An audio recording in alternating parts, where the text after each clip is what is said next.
He didn't scare investigators because of his name.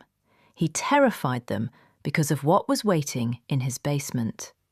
A missing man, a quiet confession, and a claim so disturbing it left even hardened detectives shaken for life.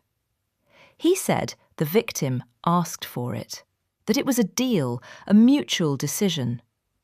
But what police uncovered told a very different story. And as horrifying as this case is, it wasn't an exception. It was part of a much darker pattern. Because from hidden basements to public streets, some people don't just kill, they consume, and they believe they're justified. Before anyone knew his name, Mark Latunski blended into the background of a small Michigan county. A chemistry graduate, a father, a man neighbours described as odd but harmless. He lived quietly in a yellow house at the end of a rural road, the kind of place people passed without a second glance. Nothing about him suggested danger.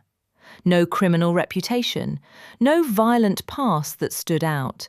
Just another isolated man living alone. But while his life looked ordinary on the surface, something was quietly unravelling behind closed doors. Online, Latunski drifted deeper into fantasy, control, and violent obsession. And long before police ever stepped into his home, the warning signs were already there. Missed, dismissed, and slowly stacking up in ways no one realised would matter until it was too late. Months before the crime that would expose everything, two men had already escaped Mark Latunski's house. Both stories sounded unreal at first. What began as casual meetings turned into nightmares, ending with them chained inside his basement. They fled in terror, reporting what had happened and begging for help. But nothing changed. The reports went nowhere. No search, no arrest, no follow-up that mattered. Latunski stayed right where he was, free to keep inviting people inside. And with every ignored warning, the risk grew larger. Because the next person who walked through his door wouldn't find a way out. That moment came on Christmas Eve in 2019. 25-year-old Kevin Bacon vanished after meeting Latunski through a dating app. When family couldn't reach him, police traced his last known location to that same quiet house at the end of the road. Officers knocked, not knowing what to expect. What they found would stay with them forever. In the basement, Kevin was suspended upside down from the ceiling. The scene was deliberate, calculated, and unlike anything most of them had ever seen. And when Latunski spoke, there was no panic, no attempt to run. He calmly admitted he had killed Kevin, and said something next that made the room go silent. Latunski didn't plead or hesitate. He told investigators that Kevin wanted it, that they had made an agreement, a pact for disappearance, something mutual and planned. His voice never shook. To him, it wasn't murder, it was consent. But the evidence told a different story. Kevin's blood had been drained, his body mutilated. Latunski admitted to cooking and eating part of him, describing it with a detachment that unsettled everyone in the room. Detectives struggled to reconcile his calm explanation with the violence in front of them. And as his statement spread, one question began to dominate the case. If others had escaped before, why hadn't anyone stopped him? When the trial began, there was no mystery left to solve. Latunski admitted to everything. Killing Kevin Bacon, cutting him open, cooking him, eating part of his body. There was no denial, no attempt to shift blame. The courtroom sat in stunned silence as he spoke, his tone flat, almost casual. Prosecutors argued that no disorder could explain the level of planning and control behind what he'd done. The judge called it pure evil. And when the sentence was read, life in prison with no chance of release, there was no sense of closure. For investigators and the victim's family, the punishment felt hollow. Because if a man could commit acts like this and still be allowed to breathe, it raised a chilling question about how justice measures true horror. But Latunski wasn't the only one who believed killing could be justified.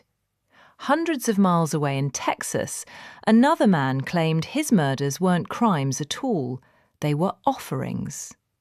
Jason Thornburg saw himself as a messenger, someone chosen to carry out what he called sacred acts. Between 2017 and 2021, he lured people he described as chosen ones into motel rooms. What happened next wasn't driven by rage or panic, but ritual. Bodies were dismembered, burned, and discarded as part of what Thornburg insisted was a higher purpose. When he was finally arrested, he spoke with the same unsettling calm, showing no reaction as families begged him to look at them. In his mind, he hadn't taken lives, he had fulfilled a calling. Long before Latunski or Thornburg, there was one name that reshaped how the world understood horror. Jeffrey Dahmer wasn't driven by belief or sacrifice. He was driven by possession. Between the late 1970s and early 90s, Dahmer lured men and boys into his Milwaukee apartment with promises of money or companionship. Once inside, control became absolute. He didn't kill to erase them, he killed to keep them. Their remains were preserved, stored, and kept close, as if that could stop them from leaving.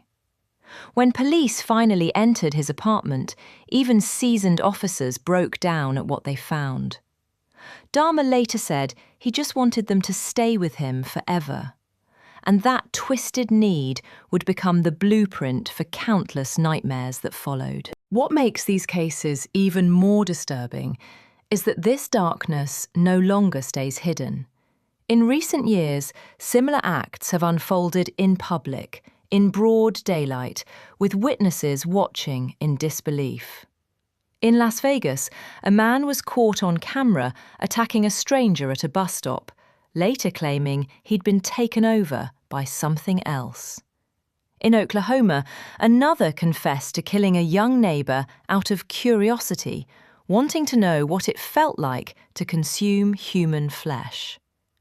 Elsewhere, drug-fueled frenzies and sudden breaks from reality have led to attacks so violent they felt unreal, even as they happened in real neighborhoods. Different faces, different stories, but the same disturbing pattern. The urge wasn't hunger, it was domination. Every one of these cases feels impossible to understand, yet they all circle the same idea: control pushed to its most extreme form. From basements in Michigan to motel rooms in Texas and streets in plain sight, each killer believed they were different, justified, chosen, or beyond judgment. Cannibalism isn't about survival or need, it's about ownership, about turning another human being into something to possess, erase, and consume. That's what makes these stories so unsettling. Not the violence itself, but how ordinary these people once seemed. Because if men like Latunski, Thornburg, and Dahmer lived among everyone unnoticed for years, the real question isn't what they did, it's how close they already were before anyone saw the darkness at all.